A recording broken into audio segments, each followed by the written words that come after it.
Assalamualaikum warahmatullahi wabarakatuh. Perkenalkan, nama saya Handira Putri dengan NIM 201010502045. Saya merupakan mahasiswi dari Universitas Pamulang, Fakultas Ekonomi dan Bisnis. Yang saya hormati Ibu Nariyah SEMM selaku dosen pengampu. Sebelumnya di sini saya ingin mempresentasikan presentasi dari saya yang berjudul Enterprise Risk Management dan Fungsi Manajemen. Dalam dunia yang semakin dinamis dan penuh ketidakpastian, organisasi dan perusahaan menghadapi berbagai jenis risiko yang dapat mempengaruhi kelangsungan dan pencapaian tujuan mereka. Salah satu pendekatan untuk mengelola risiko secara komprehensif adalah Enterprise Risk Management atau IRM. IRM adalah suatu proses yang mengidentifikasi, mengevaluasi, dan mengelola risiko di seluruh organisasi untuk memastikan pencapaian tujuan strategis dan operasional. Dalam konteks ini, fungsi manajemen memegang peran penting dalam implementasi dan pengawasan terhadap manajemen risiko. Presentasi ini akan membahas tentang Enterprise Risk Management serta peran dan fungsi manajemen dalam proses tersebut. Yang pertama, Enterprise Risk Management atau ERM adalah suatu kerangka kerja yang terstruktur dan terintegrasi untuk mengidentifikasi, mengevaluasi, memantau, dan mengelola risiko di seluruh organisasi. ERM bertujuan untuk mengoptimalkan pengelolaan risiko sehingga organisasi dapat mencapai tujuan strategisnya dengan cara yang efisien dan efektif. Menurut Committee of Sponsoring Organization atau COSO, IRM adalah proses yang diterapkan oleh Dewan Direksi, Manajemen, dan personel lainnya yang dirancang untuk memberikan keyakinan yang memadai terhadap pencapaian tujuan organisasi dengan cara mengelola risiko yang terkait. Berikutnya, fungsi manajemen dan enterprise risk management. Manajemen memiliki peran yang sangat penting dalam keberhasilan implementasi ERM. Berikut adalah beberapa fungsi manajemen dalam mendukung manajemen risiko. Pertama, ada perencanaan atau planning. Manajer bertanggung jawab untuk merencanakan strategi dan tujuan organisasi, serta mengidentifikasi risiko yang dapat menghalangi pencapaian tujuan tersebut. Dalam perencanaan ini, manajer perlu mempertimbangkan berbagai faktor risiko dan menentukan langkah-langkah mitigasi yang sesuai. Yang kedua, ada pengorganisasian atau organizing. Fungsi pengorganisasian berkaitan dengan penataan sumber daya yang ada dalam organisasi untuk mengelola risiko. Ini termasuk membentuk tim manajemen risiko, menetapkan kebijakan, prosedur, dan sistem yang diperlukan untuk mendukung pengelolaan risiko di seluruh organisasi. Yang ketiga, ada pengarahan atau leading.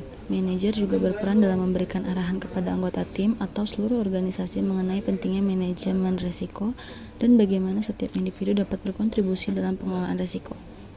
Pengarahan yang efektif mencakup komunikasi yang jelas tentang tujuan dan pendekatan yang digunakan dalam ERM.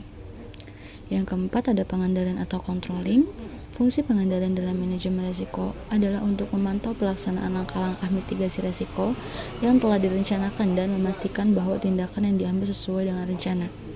Pengendalian ini juga mencakup evaluasi berkala terhadap efektivitas strategi manajemen risiko yang diterapkan. Yang terakhir, ada evaluasi dan umpan balik atau evaluation and feedback.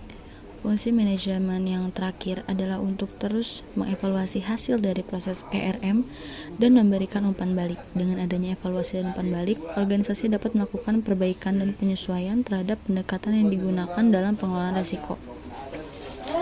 Berikutnya, tantangan dalam implementasi Enterprise Risk Management. Meskipun IRM memberikan banyak manfaat, implementasinya tidak selalu mudah. Beberapa tantangan yang mungkin dihadapi oleh organisasi dalam menerapkan ERM antara lain: yang pertama, ada kurangnya komitmen dari pimpinan. Jika pimpinan organisasi tidak menunjukkan komitmen terhadap manajemen risiko, maka proses ERM akan sulit diterapkan dengan efektif. Dukungan dari dewan, direksi, dan manajer puncak sangat penting untuk keberhasilan ERM. Yang kedua, ada keterbatasan sumber daya. Implementasi ERM membutuhkan sumber daya yang cukup, baik itu berupa tenaga ahli, waktu, maupun anggaran. Organisasi yang memiliki keterbatasan sumber daya mungkin akan menghadapi kesulitan dalam melaksanakan seluruh proses manajemen risiko dengan maksimal. Yang ketiga, ada kendala budaya organisasi. Budaya organisasi yang tidak terbuka terhadap perubahan dan pengelolaan risiko bisa menjadi hambatan dalam penerapan ERM.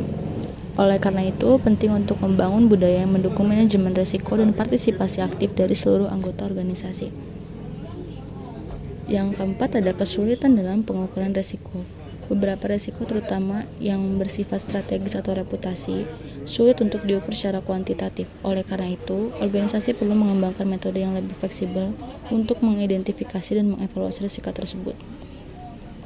Jadi, kesimpulannya, Enterprise Risk Management atau ERM adalah kerangka kerja yang penting untuk mengevaluasi risiko secara menyeluruh dalam suatu organisasi. Implementasi ERM yang efektif memerlukan peran aktif dari manajemen untuk merencanakan, mengorganisasi, mengarahkan, dan mengendalikan proses manajemen risiko.